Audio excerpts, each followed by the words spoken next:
বোন আমার, 12 বছর 15 বছর বয়সে তুমি কেন বিবাহের পূর্বে আরেকজনকে তোমার শরীর ধরতে দাও? আর যুবক ভাই আমার, কি বলিস কি তুই? এই পৃথিবী আর পৃথিবীতে যা আছে এর চেয়ে মূল্যবান হচ্ছে এই মেয়েটা।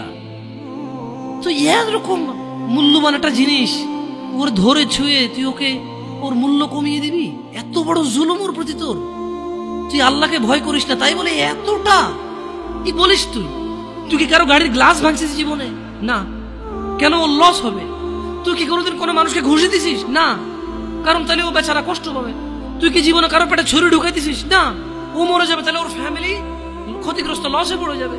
তুই কি কারো টাকা মারছিস কোনোদিন? না। তাহলে ওর ফ্যামিলি টাকার কারণে কষ্ট পাবে। তাহলে তুই কেন তুই এত ছোট ছোট বিষয়গুলো খেয়াল রাখিস যে আরেকজনের লস হবে? তাহলে তুই এই মেয়েটার জীবনটাকে তুই কি করলি? তুই পুরো পৃথিবী আর পৃথিবীতে যা আছে সবকিছু বিক্রি করলে যে সম্পদ হবে, সবকিছু অর্জন করলে যে অর্জন হবে, এর চাইতে মূল্যবান তুই ওকে